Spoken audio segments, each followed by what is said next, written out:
KaraokeBooks. The Enchanted April. Elizabeth von Arnim. Audiobook. Chapter 3. The owner of the mediaeval castle was an Englishman, a Mr. Briggs, who was in London at the moment and wrote that it had beds enough for 8 people, exclusive of servants, 3 sitting rooms, battlements, dungeons, and electric light.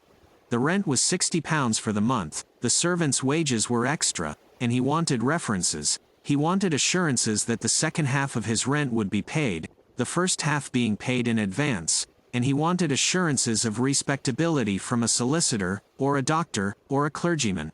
He was very polite in his letter, explaining that his desire for references was what was usual and should be regarded as a mere formality. Mrs. Arbuthnot and Mrs. Wilkins had not thought of references, and they had not dreamed a rent could be so high. In their minds had floated sums like 3 guineas a week, or less, seeing that the place was small and old. £60 for a single month. It staggered them. Before Mrs. Arbuthnot's eyes rose up boots, endless vistas, all the stout boots that £60 would buy. And besides the rent there would be the servants' wages and the food, and the railway journeys out and home. While as for references, these did indeed seem a stumbling block. It did seem impossible to give any without making their plan more public than they had intended. They had both. Even Mrs. Arbuthnot, lured for once away from perfect candor by the realization of the great saving of trouble and criticism and imperfect explanation would produce. They had both thought it would be a good plan to give out, each to her own circle, their circles being luckily distinct, that each was going to stay with a friend who had a house in Italy. It would be true as far as it went. Mrs. Wilkins asserted that it would be quite true, but Mrs. Arbuthnot thought it wouldn't be quite, and it was the only way, Mrs. Wilkins said, to keep Mellersh even approximately quiet. To spend any of her money just on the mere getting to Italy would cause him indignation. What he would say if he knew she was renting part of a mediaeval castle on her own account Mrs. Wilkins preferred not to think. It would take him days to say it all, and this although it was her very own money, and not a penny of it had ever been his. "But I expect," she said, "your husband is just the same. I expect all husbands are alike in the long run." Mrs. Arbuthnot said nothing, because her reason for not wanting Frederick to know was the exactly opposite one. Frederick would be only too pleased for her to go, he would not mind it in the very least. Indeed, he would hail such a manifestation of self-indulgence and worldliness with an amusement that would hurt, and urge her to have a good time and not to hurry home with a crushing detachment. Far better, she thought, to be missed by Mellersh than to be sped by Frederick. To be missed, to be needed, from whatever motive, was, she thought, better than the complete loneliness of not being missed or needed at all. She therefore said nothing, and allowed Mrs. Wilkins to leap at her conclusions unchecked. But they did, both of them, for a whole day feel that the only thing to be done was to renounce the mediaeval castle, and it was in arriving at this bitter decision that they really realized how acute had been their longing for it. Then Mrs. Arbuthnot, whose mind was trained in the finding of ways out of difficulties, found a way out of the reference difficulty, and simultaneously Mrs. Wilkins had a vision revealing to her how to reduce the rent. Mrs. Arbuthnot's plan was simple and completely successful. She took the whole of the rent in person to the owner, drawing it out of her savings bank. Again she looked furtive and apologetic, as if the clerk must know the money was wanted for purposes of self-indulgence, and, going up with the 6 £10 notes in her handbag to the address near the Brompton Oratory where the owner lived, presented them to him, waiving her right to pay only half. And when he saw her, and her parted hair and soft dark eyes and sober apparel, and heard her grave voice, he told her not to bother about writing round for those references. "It'll be all right," he said, scribbling a receipt for the rent. "Do sit down, won't you? Nasty day, isn't it? You'll find the old castle has lots of sunshine, whatever else it hasn't got. Husband going?" Mrs. Arbuthnot, unused to anything but candor, looked troubled at this question and began to murmur inarticulately, and the owner at once concluded that she was a widow, a war one, of course, for other widows were old, and that he had been a fool not to guess it. "Oh, I'm sorry," he said, turning red right up to his fair hair. "I didn't mean, H.M. He ran his eye over the receipt he had written. "Yes, I think that's all right," he said, getting up and giving it to her. Now, he added, taking the 6 notes she held out and smiling, for Mrs. Arbuthnot was agreeable to look at, I'm richer, and you're happier. I've got money, and you've got San Salvatore. I wonder got which is best. I think you know, said Mrs. Arbuthnot with her sweet smile. He laughed and opened the door for her. It was a pity the interview was over. He would have liked to ask her to lunch with him. She made him think of his mother, of his nurse, of all things kind and comforting, besides having the attraction of not being his mother or his nurse.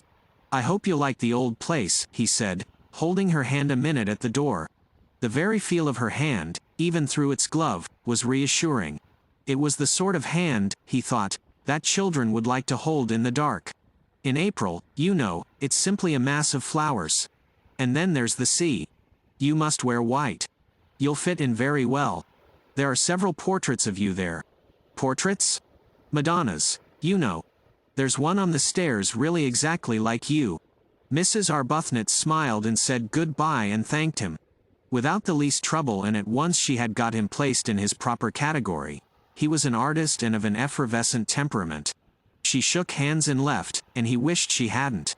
After she was gone, he supposed that he ought to have asked for those references, if only because she would think him so unbusinesslike not to, but he could as soon have insisted on references from a saint in a nimbus as from that grave, sweet lady. Rose Arbuthnot. Her letter, making the appointment, lay on the table. Pretty name. That difficulty, then, was overcome. But there still remained the other one, the really annihilating effect of the expense on the nest eggs, and especially on Mrs. Wilkins's, which was in size, compared with Mrs. Arbuthnot's, as the egg of the plover to that of the duck. And this in its turn was overcome by the vision vouchsafed to Mrs. Wilkins, revealing to her the steps to be taken for its overcoming. Having got San Salvatore, the beautiful, the religious name, fascinated them. They in their turn would advertise in the agony column of the Times, and would inquire after 2 more ladies, of similar desires to their own, to join them and share the expenses. At once the strain of the nest eggs would be reduced from half to a quarter. Mrs. Wilkins was prepared to fling her entire egg into the adventure, but she realized that if it were to cost even 6 pence over her £90 her position would be terrible. Imagine going to Mellersh and saying, I owe. It would be awful enough if some day circumstances forced her to say, I have no nest egg, but at least she would be supported in such a case by the knowledge that the egg had been her own. She therefore, though prepared to fling her last penny into the adventure, was not prepared to fling into it a single farthing that was not demonstrably her own. And she felt that if her share of the rent was reduced to £15 only, she would have a safe margin for the other expenses. Also they might economize very much on food, gather olives off their own trees and eat them, for instance, and perhaps catch fish. Of course, as they pointed out to each other, they could reduce the rent to an almost negligible sum by increasing the number of sharers. They could have 6 more ladies instead of 2 if they wanted to, seeing that there were 8 beds. But supposing the 8 beds were distributed in couples in 4 rooms, it would not be altogether what they wanted, to find themselves shut up at night with a stranger. Besides, they thought that perhaps having so many would not be quite so peaceful. After all, they were going to San Salvatore for peace and rest and joy, and 6 more ladies, especially if they got into one's bedroom, might a little interfere with that. However, there seemed to be only 2 ladies in England at that moment who had any wish to join them, for they had only 2 answers to their advertisement. Well, we only want 2, said Mrs. Wilkins, quickly recovering, for she had imagined a great rush. I think a choice would have been a good thing, said Mrs. Arbuthnot. You mean because then we needn't have had Lady Caroline Dester. I didn't say that, gently protested Mrs. Arbuthnot. We needn't have her, said Mrs. Wilkins. Just 1 more person would help us a great deal with the rent. We're not obliged to have 2. But why should we not have her? She seems really quite what we want. Yes, she does from her letter, said Mrs. Wilkins doubtfully. She felt she would be terribly shy of Lady Caroline. Incredible as it may seem, seeing how they get into everything, Mrs. Wilkins had never come across any members of the aristocracy. They interviewed Lady Caroline, and they interviewed the other applicant, a Mrs. Fisher. Lady Caroline came to the club in Shaftesbury Avenue, and appeared to be wholly taken up by one great longing, a longing to get away from everybody she had ever known. When she saw the club, and Mrs. Arbuthnot, and Mrs. Wilkins, she was sure that here was exactly what she wanted. She would be in Italy, a place she adored. She would not be in hotels, places she loathed. She would not be staying with friends, persons she disliked.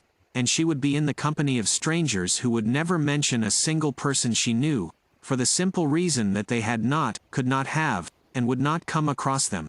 She asked a few questions about the fourth woman, and was satisfied with the answers. Mrs. Fisher, of Prince of Wales Terrace. A widow. She too would be unacquainted with any of her friends. Lady Caroline did not even know where Prince of Wales Terrace was. "It's in London," said Mrs. Arbuthnot. "Is it?" said Lady Caroline. It all seemed most restful. Mrs. Fisher was unable to come to the club because, she explained by letter, she could not walk without a stick. Therefore Mrs. Arbuthnot and Mrs. Wilkins went to her. "But if she can't come to the club, how can she go to Italy?" wondered Mrs. Wilkins, aloud. "We shall hear that from her own lips," said Mrs. Arbuthnot. From Mrs. Fisher's lips they merely heard, in reply to delicate questioning, that sitting in trains was not walking about, and they knew that already. Except for the stick, however, she appeared to be a most desirable fourth, quiet, educated, elderly. She was much older than they or Lady Caroline. Lady Caroline had informed them she was 28, but not so old as to have ceased to be active-minded. She was very respectable indeed, and still wore a complete suit of black though her husband had died, she told them, 11 years before. Her house was full of signed photographs of illustrious Victorian dead, all of whom she said she had known when she was little. Her father had been an eminent critic, and in his house she had seen practically everybody who was anybody in letters and art. Carlyle had scowled at her. Matthew Arnold had held her on his knee. Tennyson had sonorously rallied her on the length of her pigtail. She animatedly showed them the photographs, hung everywhere on her walls, pointing out the signatures with her stick, and she neither gave any information about her own husband nor asked for any about the husbands of her visitors, which was the greatest comfort. Indeed, she seemed to think that they also were widows, for on inquiring who the fourth lady was to be, and being told it was a Lady Caroline Dester, she said, "Is she a widow too?" And on their explaining that she was not, because she had not yet been married, observed with abstracted amiability, "All in good time." But Mrs. Fisher's very abstractedness, and she seemed to be absorbed chiefly in the interesting people she used to know and in their memorial photographs, and quite a good part of the interview was taken up by reminiscent anecdote of Carlyle, Meredith, Matthew Arnold, Tennyson, and a host of others. Her very abstractedness was a recommendation. She only asked, she said, to be allowed to sit quiet in the sun and remember. That was all Mrs. Arbuthnot and Mrs. Wilkins asked of their sharers. It was their idea of a perfect sharer that she should sit quiet in the sun and remember, rousing herself on Saturday evenings sufficiently to pay her share. Mrs. Fisher was very fond, too, she said, of flowers, and once when she was spending a week-end with her father at Box Hill. Who lived at Box Hill? Interrupted Mrs. Wilkins, who hung on Mrs. Fisher's reminiscences, intensely excited by meeting somebody who had actually been familiar with all the really and truly and undoubtedly great, actually seen them, heard them talking, touched them. Mrs. Fisher looked at her over the top of her glasses in some surprise.